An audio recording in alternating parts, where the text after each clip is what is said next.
The Rock's heel transformation is finally complete with the return of his heel theme from 2003, and let me tell you, I was so excited I jumped out of my seat higher and more stupidly than Austin Theory jumped after receiving that stunner from Kevin Owens on Smackdown. Like Miro or the great Rusev once said, I was elated.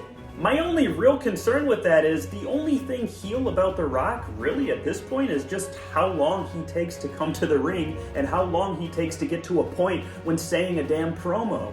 Because between the $500 shirt, the same cuss words on TV when other wrestlers really don't have pools so they don't get to say things like he says, and now bringing back that badass entrance theme, it's hard to boo The Rock. The only thing you can find, the only fault you can find with him is just he takes way too long to say what he needs to say, which is why they don't have him closing the show if you noticed. Because when they do, they got cameramen frantically telling him, okay Dwayne, let's wrap it up, we gotta go.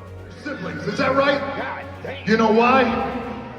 That's why you're getting these 20-minute plus promos on X from Dwayne, because he just doesn't have all the time that he needs to say what he needs to say. When you're on a part-time schedule, baby, that's the price you pay. And I'll credit to Dwayne, he has been on consecutive Smackdowns now, so I think you're going to see smaller and smaller promos from him. And yeah, that Rock concert, what was that, about 10 minutes long? That's pretty good on Dwayne time. Jimmy vs. Jey is on for WrestleMania. It's official. And this feud, this story between Big and Little Brother, even though they were twins, but one came out before the other, right? So this feud is blurring the lines between both reality and the meaning of the word yeet.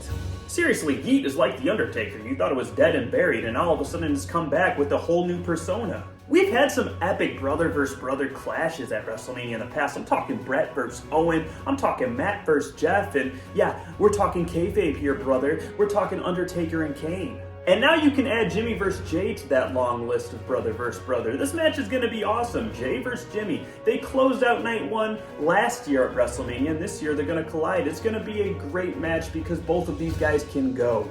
You want my prediction from this? There's going to be a hooded figure that interferes in this match, and he's going to take off that hood, and it's going to be Jimmy Uso, and Jay's going to be looking around the ring like, what? How can there be two Jimmy Usos? But that's just it. That's why he wears the hood.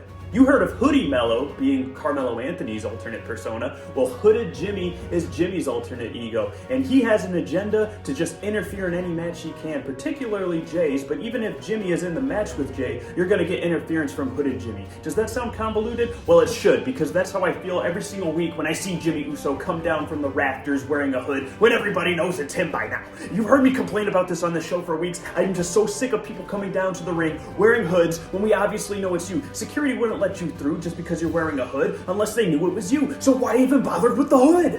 Will Ospreay, bruv, he is over like Rover in AEW. Now look, AEW's top star Will Ospreay wears a tracksuit. WWE's top star Roman Reigns wears a tracksuit. Noticing a pattern here? To be the top guy, you gotta dress like it. Somebody should tell Chad Gable to throw on a tracksuit. Maybe it'd be him facing Gunther at Mania instead of Sami Zayn then. Speaking of which, Daniel Bryan said it best. Wrestling fans are fickle. You watching this, you are fickle. You just had Chad Gable versus Gunther. It was awesome. It was an incredible match. Don't get me wrong, but now you want it again so suddenly? It's not like Chad Gable's going to get the dub, so why do you want to run it back? Do you really want Chad Gable to be the one who climbs the mountain and dethrones Gunther? Is that what you're telling me here? Because surely it's not that you think Sami Zayn and Gunther are incapable of having a 5-star match at WrestleMania. That surely can't be it. Surely. I'm calling you Shirley. I get it. It's not that the fans don't like Sami Zayn. It's that they're invested in Chad Gable, and he made a promise to his kids, right? He swore on his kids that he was going to take the IC title from Gunther, and it hasn't happened yet, so people want to see that happy ending. I do get it. I gotta be honest though, I just don't think that Chad Gable has had enough TV time invested in him yet. I don't think he has a story that's been told for as long as, like Cody Rhodes. He didn't get his initial win at WrestleMania. He had to get knocked down and then climb back up the ladder, and now this year it's gonna be all the more sweet if and when he does win the title. That's all I'm saying about Chad Gable, baby. He's got to go through some hard times before he comes back and gets that IC title. And maybe Gunther's still holding it next year. You don't know. People are holding titles forever these days. That being said, for your main event minute, this is Joni Schiavone signing off. Until next time, guys, take care.